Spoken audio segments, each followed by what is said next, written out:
Don't move in with no man. I don't care how hard it gets. I don't care what he'll pay for. Hey everyone, welcome back to my channel. So today we're going to be talking about something that's really important, especially for women, and the topic is why you should not move in with a man. I want to thank each and everyone for you for tuning in and being part of this community. If you're new here, consider subscribing to my channel for more content like this.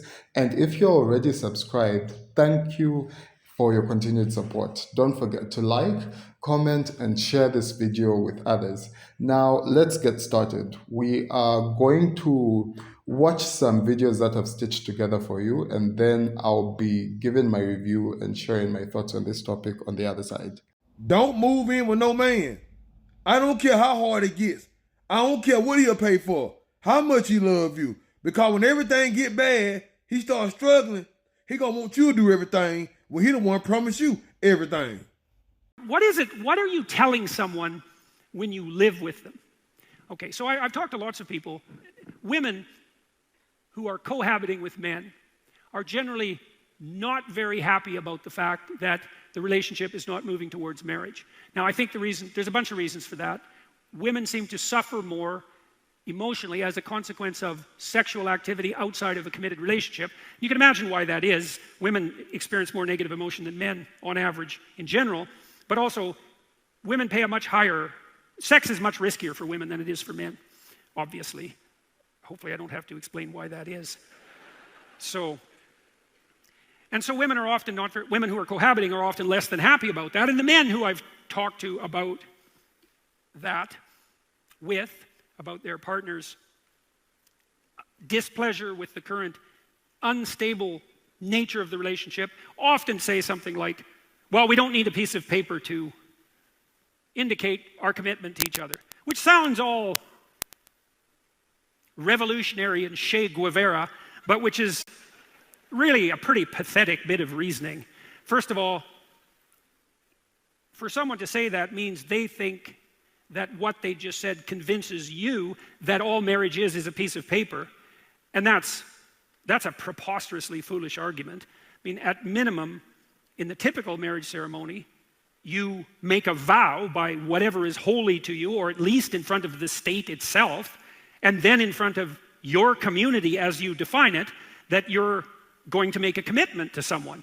And if you think that's nothing, then you're probably the sort of person that the person you asked to marry you should run away from. So that's pretty shallow. And then you might ask, well, why do you need to commit to your partner in front of your community and a higher authority, let's say? And the answer is, well, life is really, really difficult, and you're going to have a rough time with your partner, no matter how much you love them, because the two of you are different, and you're different sexually, and you're different temperamentally, and so you're not going to see eye to eye all the time, and then horribly difficult things are going to come your way, and the complexity of those difficult things is going to tempt you to pull apart. And exactly when pulling apart might be the worst possible thing for you, and maybe you need that vow before your community and God himself, let's say, or at least the state, and the vow that you've made to yourself and your partner, and the vow that you've made publicly to all your friends to keep you together when the going gets rough. And you might say, well, you don't need that. And I would say, well, that's just because the going hasn't got rough enough for you yet, because when it does get that rough, you'll bloody well know that you needed that. That's for sure. And that will definitely happen to you. Do not move in with him. Take it from me, do not move in with him. Please, ladies, if you've never lived alone and had your own apartment, do not move in with a guy. If you've only been dating for less than a year or two, do not move in with him. Like, these men are so different once you're behind closed doors with them. It's insane. It's like they have like this complete switch once they get comfortable, a different level of comfortable with you. Do not move in with him. If you're in your early 20s, enjoy your early 20s. You have the rest of your life to move in with a man. Do not do it now. Like, please do not do it now. All right. So I think it's really important that we have this conversation because moving in with a man can have some serious consequences if not handled properly. So first things first, what does it mean to move in with a man? Simply put, it means that you're choosing to live with your partner in a shared space before you're married. So this can be a big step in a relationship, and it's not something that should be taken lightly. When you move in with a man, you're essentially merging your lives together. You're sharing a home, you're sharing experiences, and you're sharing your daily life with someone else. It can be a beautiful thing, but it can also be something that is very challenging, especially if you haven't figured out certain situations like how you're going to sort out your finances together, and also certain dynamics of who will pay for what bills, who will pay for the rent, and you have to really figure that out. So I'm going to give you reasons why this should not happen. So the first thing is when everything gets bad, as explained in the first video, I think, when everything gets bad and he starts struggling, he will want you to provide everything.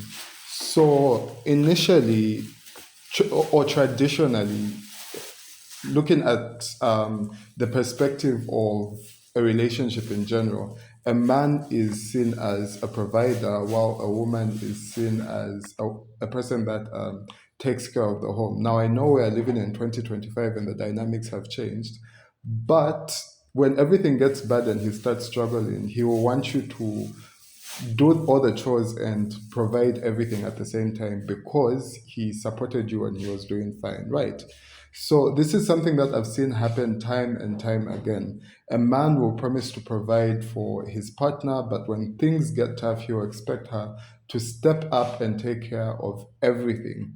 Now, this can be frustrating, especially if you're not used to being in a situation like this. So moving on to my second reason, which is that a man becomes hesitant about marriage. So when you move in with a man, it can be easy to get comfortable and just stay in that situation. But the problem is that men often lose motivation to get married when they're already living with their partner. They may feel like they're already getting the benefits of marriage without having to take a long term commitment. The third reason is that women who are cohabiting with men are not generally happy. This is because the relationship doesn't move to marriage. So women often feel like they are in a state of limbo when they're not sure what's going to happen next. They may feel like they are just waiting around for their partner to propose, but it never happens. So this can be really frustrating and demoralizing. The fourth reason is that men become different once you move in with them. It is as if they have a switch that they turn on once they get comfortable around you. So they may start to take you for granted, or they may start to expect you to do more and more for them. And this can be really hurtful and damaging to your self esteem, right? So on that note, I would like to thank everyone for watching. I hope this video has been helpful and informative. Remember, moving in with a man can have some serious consequences, so it is essential to think carefully before making a decision like this. So what do you think? Do you agree that women should not move in with a man? Leave your answers in the comments below and let's continue the conversation there. And don't forget to like, comment, and share this video with others. Thanks again for watching, and I'll see you in the next video. It's goodbye for now.